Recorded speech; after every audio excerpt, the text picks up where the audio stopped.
The purpose of Wealth Talk is to educate, inform, and hopefully entertain you on the subject of building your wealth. WealthBuilders recommends you should always take independent financial, tax, or legal advice before making any decisions around your finances.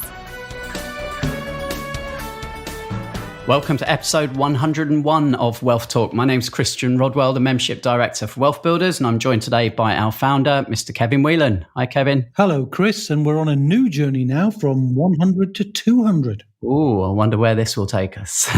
Well, we've got a good place to start with Louise, don't we?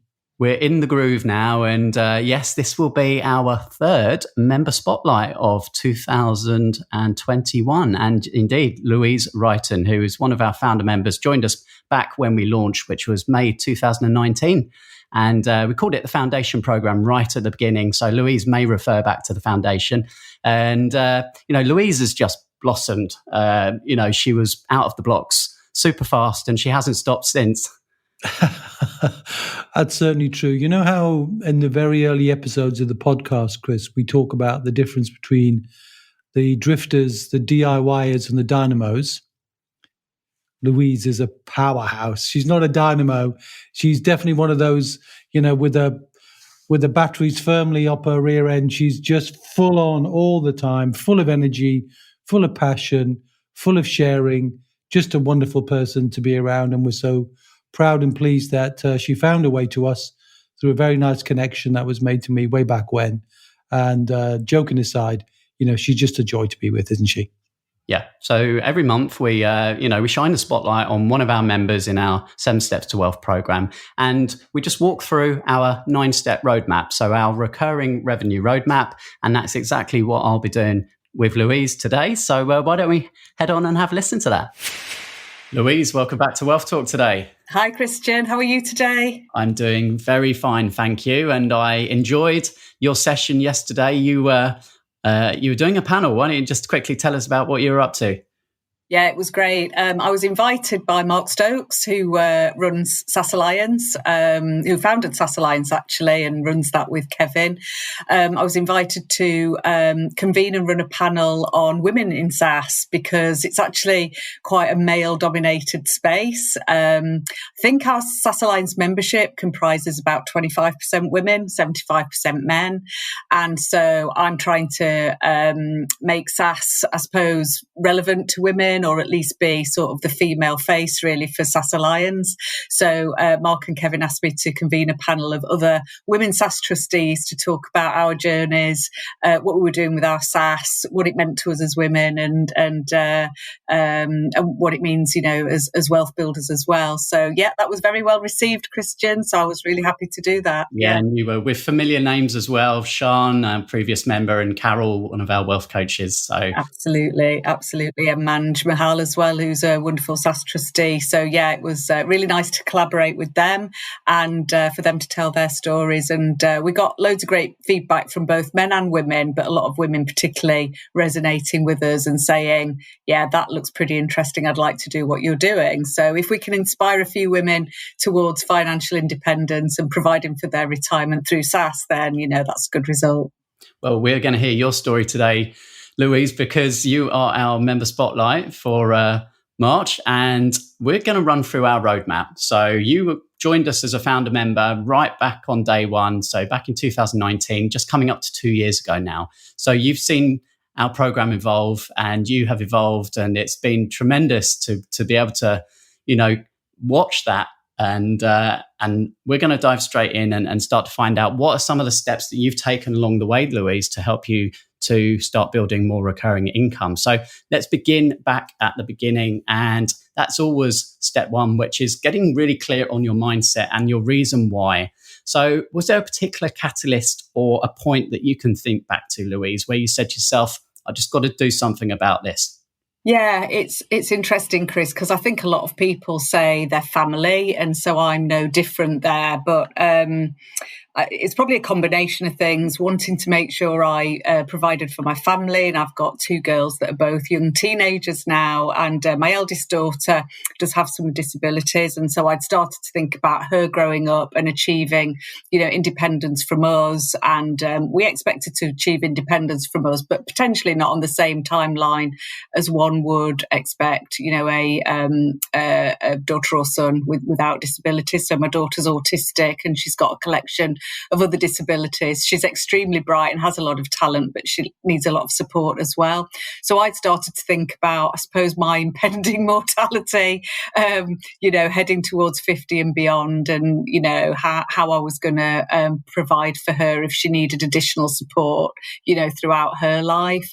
I think just that natural sort of, coming up to midlife, middle age, 50 plus, you start to think, well, this may be the decade in which I'll retire. What's my retirement going to look like? Am I going to start to, perhaps work part-time or, exit corporate life? And if so, what does my retirement look like? So it was a real combination of things, really, Chris. But I suppose I'd naturally started some of this journey myself, and I'd started to look into building a property portfolio, for example, and I'd already started that. But when I, met Kevin, we talked about SSAS pensions to start with, actually, and then I did hear the very first podcast of WealthTalk when you launched the programme. I think I was possibly, this is my claim to fame, I'm going to claim that I was the first person to sign up. I must have been in the first few anyway, because I remember sitting in my car at a railway station. I was on my way to catch the train to London in my day job, and I listened to the podcast on the way there, and then I sat in my car and sent the email off right there, straight away, when you opened the gates to the 7 Steps to Wealth programme, and that was the beginning of a more educated journey, and I suppose a more broad and wide ranging journey than the property journey that I was on. Excellent. And at the beginning as well, we always talk about, thinking about the future with the end in mind. One of the exercises in step 1 is creating your family wealth business as well. So you've touched on the importance of family there, but, that was, I know, something you put together as a collective, and really enjoyed seeing that. We did, yeah. My oldest daughter that I've already mentioned is a very talented artist. And so, I tried to talk we tried to talk to the children about wealth building. And I just said to her, would you think about a family logo for us for our wealth business? We'd talked to them about the SSAS, and we'd got a name for the SSAS that was already set up, the SSAS pension. We decided to name the family business or the family wealth business in the same way. And so, quite independently of any ideas from me, she said, well, if it's family, it needs to be a coat of arms kind of idea. So she's drawn a beautiful coat of arms that features some things that are precious to us, including our dogs. They're in there as well. And some symbolic things that were around the naming of the SSAS and the naming of the family wealth business as well. So yeah, I've got that, on my screensaver, on my laptop, on my phone, and that's there to remind us all, what we're doing. And it was no surprise when you took the Wealth Dynamics test that you turned out to be a star, Louise. So how's that helped you in your journey?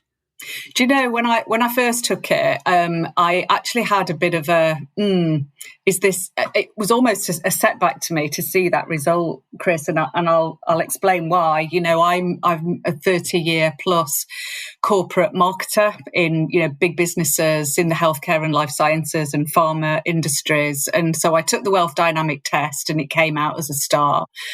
So I wasn't very surprised about that when I read the description. So I'm a star with creative undertones and with supportive dynamic as well, but primarily a star, which means that I shine a light on people, projects, and processes and products, which is a pretty typical wealth dynamic for someone that works in marketing, which I'd done for all these years. And so I thought, okay, that makes sense. Does that tell me that I'm in the right day job? Yeah. how on earth is this going to apply to wealth building? Because surely I need to suddenly transform, as if by magic, into some sort of number cruncher that's really good with spreadsheets and is really good at doing due diligence on, businesses that I want to invest in, or, property deals that I want to invest in.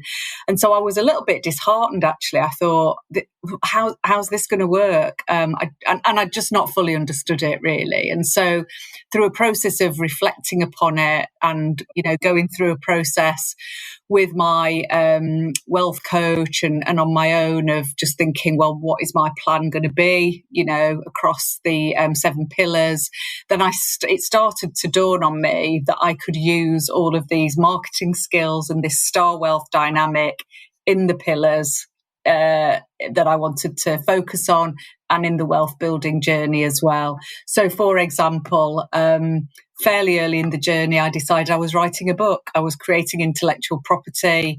I went out and marketed that. That started to build me a profile, within the wealth building and the SSAS Alliance communities. That's now leading to, opportunities in all sorts of areas. So I suppose that's just one example of, understanding the wealth dynamic, but then critically, that may have been a really good match for your previous or current career, but then how can you use that instead of ignoring it and thinking you've got to change? How do you then just leverage that into your wealth building? So it took a while for the penny to drop, but I understand how I'm using it now. Yeah, great.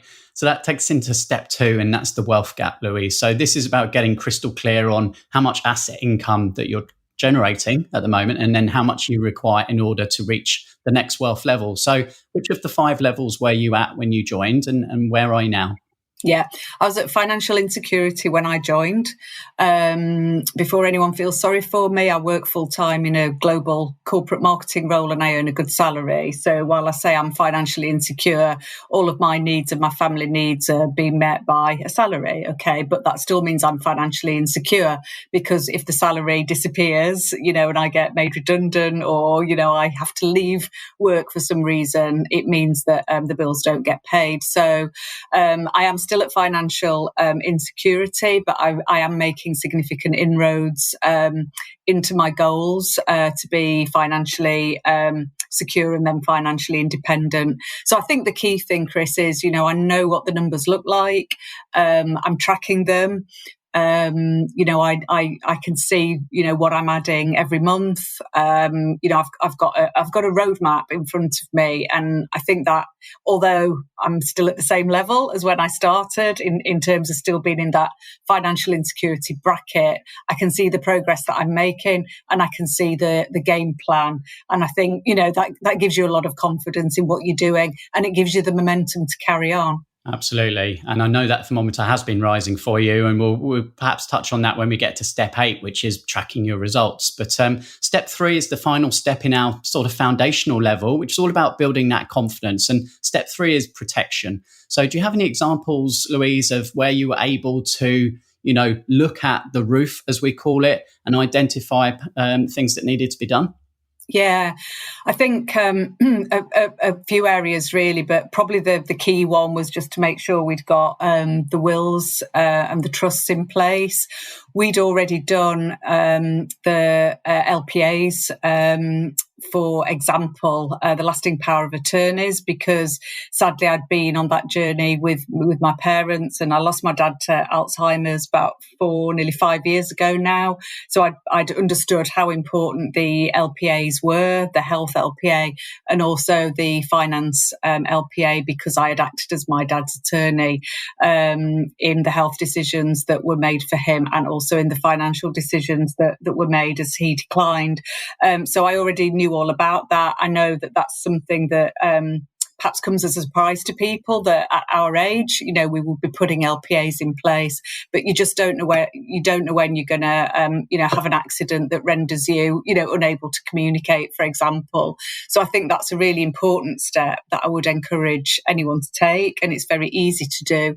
So we'd already done that, but what I did do was to review our wills, and also to make sure that we'd got mirror trusts written alongside the wills as well, which is an important part of estate planning or tax planning, such that, for example, when my life insurance pays out, if anything were to happen to me, that goes into a trust.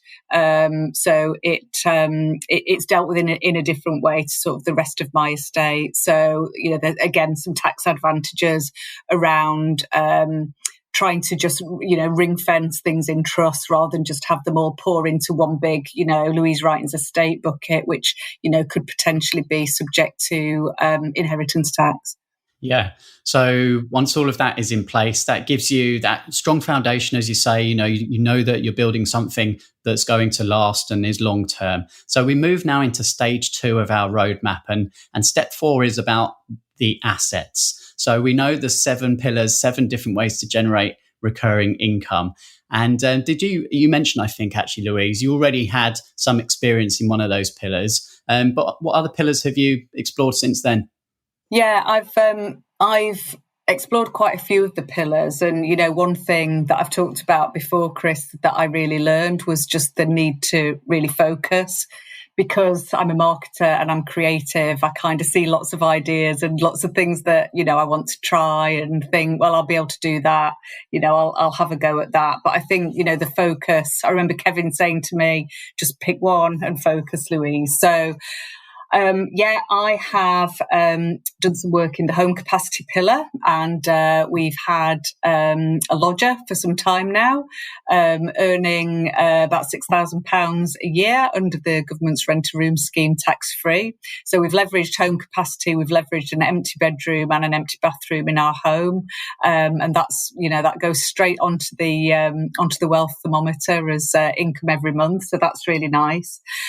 We were already working in the property pillar by having a couple of buy-to-lets, but I've been able, through my involvement in the programme, to really understand more about different property strategies. So I've now set up a new business with a new business partner who's a long-term friend of mine. We've got similar interests in North Yorkshire and in serviced accommodation, and particularly holiday lets.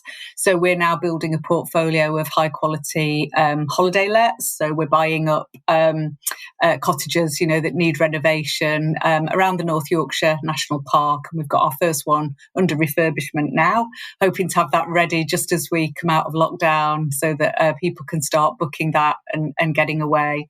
So that's the second one that I've worked in. I've also worked in the intellectual property pillar. I mentioned earlier that I've written a book called SSAS Superstars, 10 case studies from SSAS trustees around how they've used SSAS pensions combined with property to build their wealth and to build their future. So intellectual property is quite important to me. Again, going back to my wealth dynamic as a marketer, I want to create ideas and then market ideas.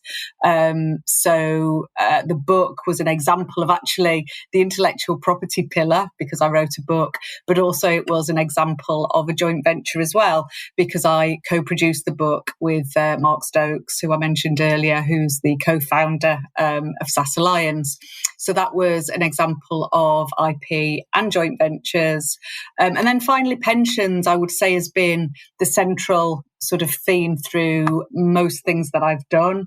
It was, so setting up my SSAS was resulted from me first meeting Kevin. Actually, it was the first thing that we discussed, and so I do have my SSAS pension now, and I've transferred my corporate pensions into that.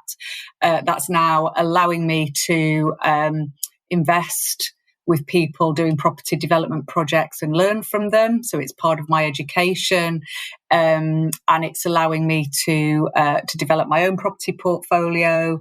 And of course, it's been the catalyst for me creating intellectual property by writing a book about SSAS pensions as well.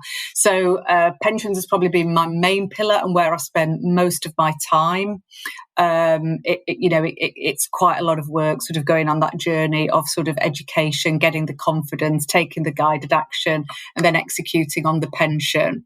So I've spent probably the majority of my time there, but now I'm there with that and I'm confident.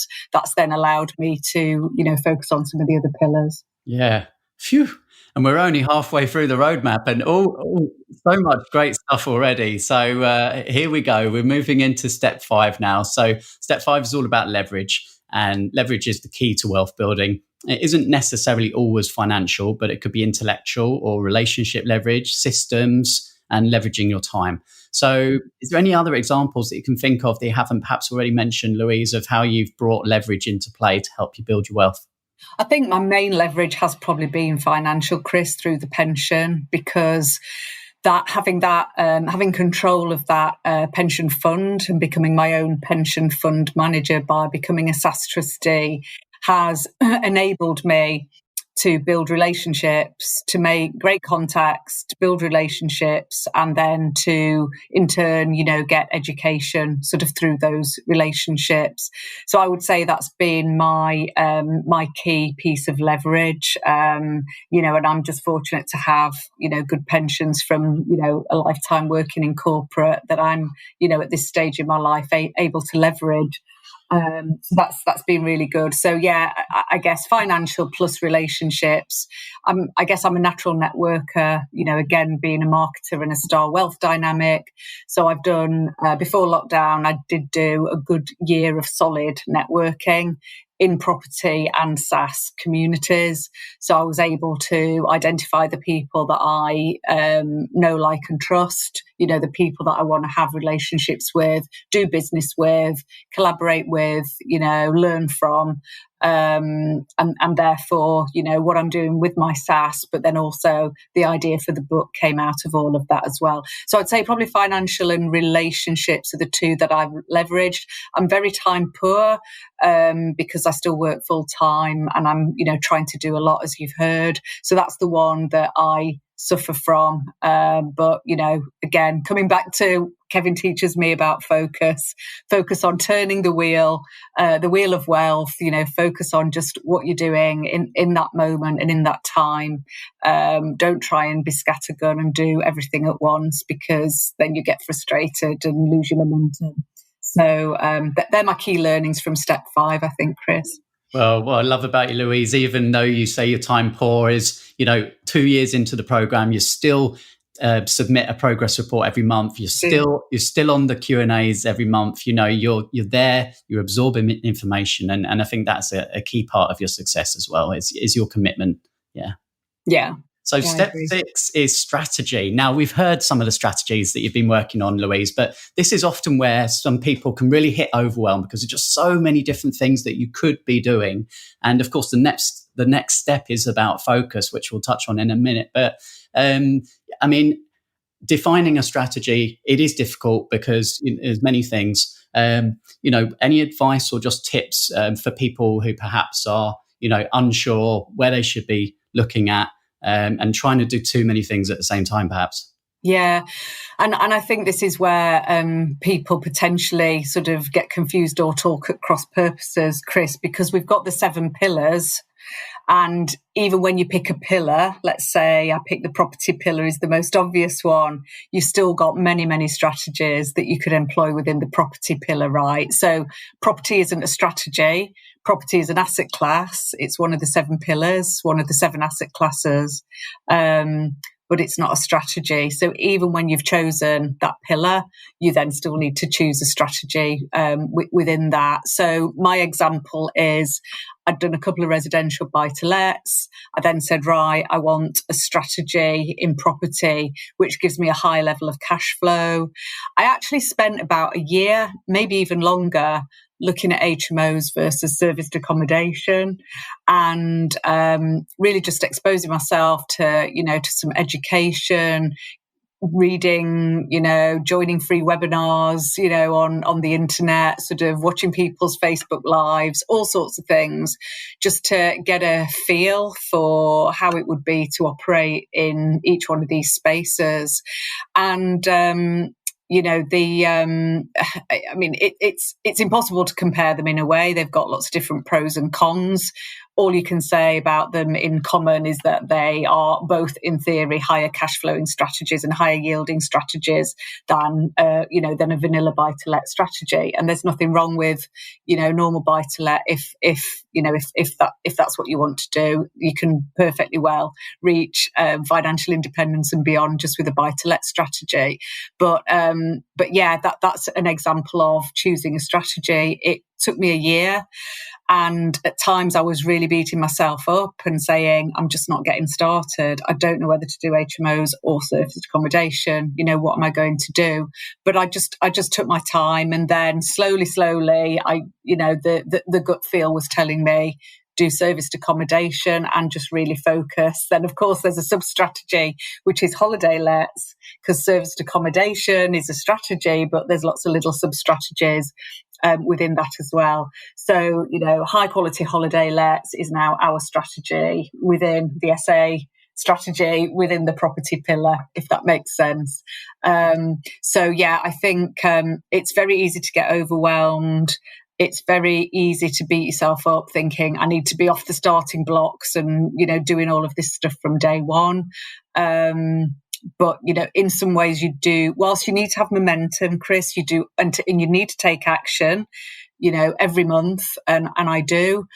You also need to just take your time as well to find out what's right for you and not just feel you need to be doing all this stuff that everyone else is doing. Yeah, which is hopefully why, having something like a roadmap is helpful for people to know, do things in order. They're in an order for a reason. And once it's done, then you can move on and know that you have that peace of mind that is done. So we talked about overwhelm often kicks in at step 6. So many different strategies, which is why when, we've helped people select a strategy, it's then about getting that clear plan and focusing on one wheel turn at a time. So this is where we bring in the Wheel of Wealth. And of course, that consists of education, support, connections, due diligence, and then taking guided action. And we've got our wealth coaches who are there to help you stay laser focused, turn that wheel. And what benefits have you gained, Louise, from following that process and having that accountability from your coach every 30 days?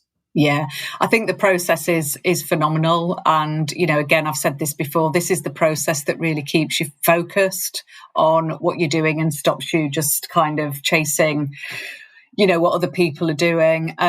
So I have really worked hard to keep myself focused on turning one wheel at a time. So, last year I was doing the education in property and deciding, which strategy I was going to employ in property at the same time as writing my book. And at times that was overwhelming, and I got distracted from finishing my book by, trying to work out what I was doing in the property space. But that all worked out fine. I said to myself, I'm going to finish the book and then I'm going to start, to execute the property strategy that I've chosen. So that's what I did. For me, the wealth coaches are, the money that we pay for the program is paid back, in spades just by having these fantastic wealth coaches. Mine is Carol Robinson. She's absolutely integral to me executing on my holiday let strategy. She has SA herself, and we are right down in the detail of, capital allowances and, sourcing the right property, business rates versus council tax, all sorts of, the real nitty gritty of running a holiday let business. So I think the Wheel of Wealth is a fantastic process, to think about where you are on that wheel and how to turn it and how to get to the next step. And I think it's absolutely critical to choose one thing and turn the wheel. And I've had a few wheels spinning, as you know, and it just slows you down and takes your focus. So I've really learned that I must focus on one at a time. So all I talk about with Carol, month in, month out, is my holiday let business and my progress on that. That's all I talk about. And that really works, yeah. Yeah, good. And then we have 6 wealth coaches now, and obviously a wealth of experience across all of them. And it's important for all members to check in on a regular basis. And some months we know that the wealth building journey is a long journey, and some months you might not feel like you've made progress, but we still encourage just, jump on that call, because just one relationship opportunity idea, as Kevin says, that's all it takes.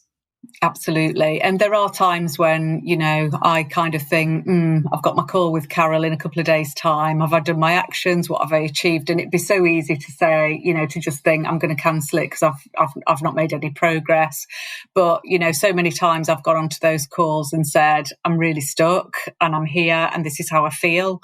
And the coach's job is, of course, to coach you out of that. Where are you stuck? Let's get you unstuck. What if you did this? What if you just took this one action? Would that get you unstuck? And, and that's what they're skilled in doing. That's what a coach is there to do. And that's really worked for me. And back to the monthly report, as well, Christian, I fill it in, many times I'm saying I've not added anything to my wealth thermometer, but then, every perhaps, 6 months or so, there might be quite a big bump up because, I've acquired a property or I've done something else to add to my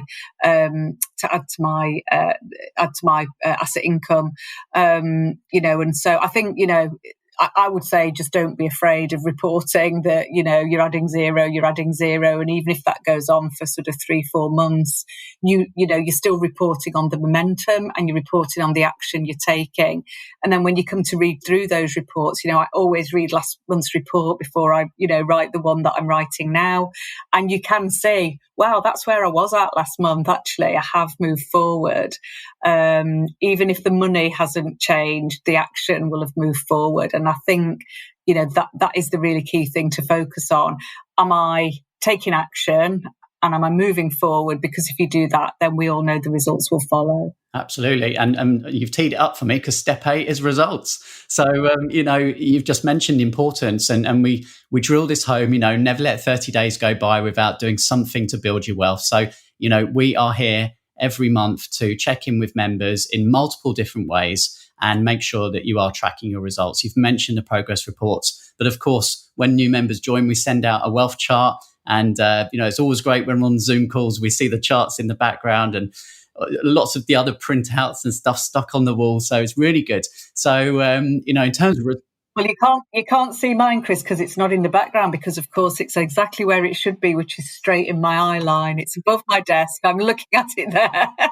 And that is there every time I'm on a phone. I sit at this desk all day. This is where I work. So every phone call, every time I have 5 minutes to daydream, that's what I'm looking at. And that is part of it because that's my accountability. That's, that is tracking my progress. That is where I just stand up with my pen and I jot down a few ideas of, what I'm committing to working on this month. And I look at that constantly. And that's just a fantastic reminder of what I'm meant to be doing. Keeps me focused. Yeah, absolutely. And are there any key results that you can think of recently that have helped you increase that thermometer? Probably my key one is my holiday let. So we're probably about a month away now from getting the first income, but I'm really looking forward to recording the first month's bookings on my wealth thermometer, Chris. So yeah, it's been a little while since I last added to my wealth thermometer because it's been, with COVID and everything, it's just taken a while to get that purchase over the line, and then it's taken a while to get the refurb done just because of all the delays in sort of materials and the availability of the trades. But that will be the next thing that I add, and I think 1 month, possibly 2 at a push, but hopefully only 1 month away from adding that. Brilliant. So step 9 then is accelerate. And of course, by repeating the process that we've just been through of choosing your pillar, then your strategy, understanding where your leverage is coming from, then you will eventually move towards financial independence. And for most people, that journey from insecurity to security to independence takes on average about 5 years, some longer, some shorter. But what do you see, Louise, as being key to helping you to continue to stay focused and to reach your financial goals? Chris, I think it's just what I said before about trusting the process and following the process. So, every time I turn the wheel and get a result, which I'm about to do by turning this holiday let wheel, the first time, I am very close to getting a result now and adding income. You make 2 decisions. You either say, I didn't enjoy that, that's not for me, or actually that was successful. I enjoyed it. That is for me. And so I'm just going to do it again and again and again, which is, I think, where I will be, where me and my business partner will be. So yeah, for me, how do you keep on track? You trust the process. you believe in the process and you follow the process. And as with most things in life, if you trust and follow a process, you'll get a result. So that's me. Just stick with the process, keep tracking, keep reporting, checking in with my wealth coach. They're all the things that I intend to do for years to come. Great. And of course, building recurring income is the main focus of the program. But have there been any other byproducts of being a member of the Wealth Builders community that you've enjoyed, Louise? Oh, I'm going to sound really corny, Chris, but I've made some really good friends. Absolutely. Yeah. I mean, I committed early to my buddy groups. I'm in a couple of buddy groups. We talk to each other sort of, week in, week out. We're working on similar things and, we just encourage each other. We share knowledge, share tips, we use it as accountability, but also as support, whether that's support in terms of knowledge or whether it's just, emotional support, because some of this is hard, right? It's not easy. So I think that's been a real byproduct, his relationships, his friendships that I'm sure will last a lifetime.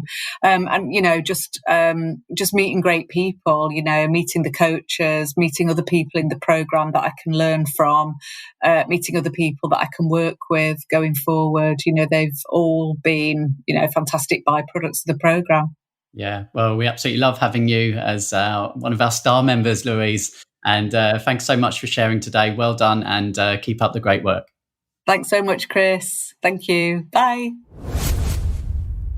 Well, there's certainly no doubt that Louise is a dynamo, as you mentioned there at the beginning, Kevin, and lots to dive into there. But let's take it from the beginning and the reason why, the catalyst. So for Louise, it was obviously a big milestone, birthday in her life, and really looking back and realizing she's been in a corporate career for many years, good salary, but that could just all end tomorrow, and you don't have any control. Yeah, I mean, it happens to everybody when they feel that. I mean, it happened to me very early on, as you know, Chris, in my late 20s, when I made that decision to stop trading time for money for a different reason. But you can see that not just being the big 5-0, but also having a really strong kind of sense of trying to look after not just herself, but her family. And in particular, a daughter who will need, some additional help and support during her lifetime, and how important that was to Louise, and how she's immersing herself in building wealth in order to make that a reality. Now, we talk about the timeline. How long does it take to move from a place of insecurity to security to independence? Obviously, everyone is on their own individual journey. Everyone starts from a different position of different funding, different amount of time, different experience, all of these things that impact that.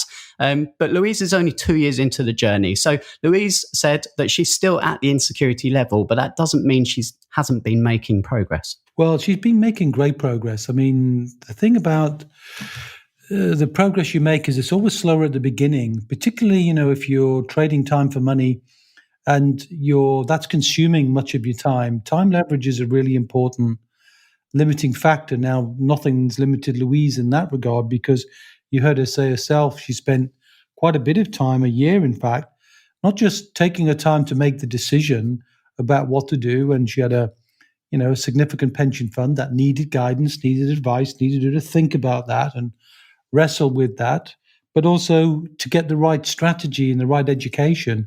And she's spot on, she knows the language in Wealth Builders really well. She's very keen on sharing the difference between it's okay to understand the pillars. The pillars themselves are not the strategies that you take. They're not the actions you take. It's the broad category. And then you have to focus on the individual strategy you want to take once you've chosen your pillar. And for her, it took her a while, and she admits that, but I think it's entirely the right thing to do. And by taking small steps every single month, always taking small steps, you're building momentum. And that's what really works. And as you said, Kevin asked me to focus. I focused. He asked me to follow the process. I followed the process. And the process is working. Absolutely. And, by following the process, everything gets done in the order that is in the best order to help you. And early on in step one, we do the wealth dynamics assessment with our members. So it's one of the first things they do when they join. And understanding, it's like their entrepreneurial compass, where should they be facing and where should they be focusing their time? So Louise understood, from an early stage that she was very high blaze, and she used that to really leverage her connections and relationships. So leverage doesn't come until step 5, but, she's combining the different things that she's been learning at the different stages of the roadmap. Yeah, it's a very interesting point she made. When you come to a place where you think, oh, right, I've got a job, I'm doing well in my job, and I need to be a wealth building person. Do I need to change? Do I do things differently? Do I need to kind of reinvent myself? And in fact, on better reflection of her true wealth dynamic, Blaze energy is that energy around connecting with people. And because she was highly charged in that, she realized that because she's doing that, she would easily be in flow to do that. So instead of changing and being a new person, if you like, reinventing herself all anew, she just capitalized on the very assets that she had, which is an extraordinarily connected woman. Yeah. So talking of connection, there was reference to buddy groups. Louise, has obviously got a fantastic buddy group, and we've kind of evolved the buddy groups of recent months, and they're now called focus groups. Very similar concept, but the focus group now is a group of between sort of 5 and 7 of our members who all have a common interest in a particular strategy. So we've got multiple focus groups focusing on different property strategies, different online business strategies, investments. We've got a pension focus group. So that's a really, a key part of the connection. And Louise said, one of the biggest sort of byproducts since she joined has been the friendships that she's made. Yes, and she's certainly taken advantage of the community. I mean that in a very positive and engaging way. And of course, has been a very keen sharer as well. I mean, she's appeared with me as a guest on Clubhouse, this sort of new social media tool that we're getting the hang of now. And she joins in, she just shares. And she was recently hosting a panel of women who have leveraged their pension like she has with the SSAS pension. That's language often used, isn't it, in the podcast, as people take control of their pensions with a small self-administered scheme. There are other equivalents in Australia and in America and so on. But it's just taking your pension and turning it into something that can work for your future instead of being a part of your past. Anyway, she's kind of created a group. She had a panel session there on a conference with 1,000 people talking all about pensions and trying to work out the best way to make use of it. And she realized there's only 25% of those who've taken that step are women, and they're mostly men, 75% male, 25% female. And she decided to do something about it. And she called the group Girls Just Want to Have Funds. And that just cracked me up completely. And it stole the show. We had a conference. I was co-hosting the conference. And there was everybody said, that was just a great session that she did with, her fellow SSAS owners who did an able job of describing the good, the bad of what they've been doing with their pensions and empowering themselves to be even better. And I think it wouldn't be a big surprise, Chris, if she doesn't end up leading a female movement to try and help people make more of their pensions, because so many women just kind of leave them and they get frozen or they get forgotten or they get put to one side. I think something's going to happen with Louise. Watch this space. Laying down the challenge there. I'm sure Louise is up for that. And I completely agree. I think just, listening to Louise share everything that she's done over the last 24 months, which, really has gone by so quickly, but so much achieved, is that this is a transformational process and it's long term. If you're serious about building wealth, you have to be committed, and there will be bumps along the way. We know that's natural, but it's transformational. We've seen that with Louise. Yes. I mean, look, wealth building is not a straight line. So you don't get the traffic lights all going green. You've got to take some strange courses. You've got to go left, you've got to go right, and you don't know where you're going. So, you're going to take a few cul-de-sacs, and that's all part of the learning, but you're constantly moving forward. And the road is always leading you forward. And even if you make a mistake, or as she said, you turn the wheel and it's not for you, then that's fine. It's one lesson you've learned that, yes, it's taken some time to do that, but then you pick up the wheel again on a new strategy, and hopefully that will move you forward. So I think she's very ably describing our processes, and she hasn't cheated the wheel, and she's done everything that was asked of her. And I'm so proud that she's in our community. Well-deserved spotlight on Louise Righton this month. And if you want to connect with Louise and Kevin, with myself, then make sure you're in our Wealth Builders Facebook community. Just search for Wealth Builders in Facebook and find us there. And 101 not out, Kevin. So we will be back same time, same place next week. Okay, my friend. Until then, see ya. We hope you enjoyed today's episode. Don't forget that we are constantly updating our resources inside the Wealth Builders membership site to help you create, build, and protect your wealth. Head over to wealthbuilders.co.uk/membership right now for free access. That's wealthbuilders.co.uk/membership.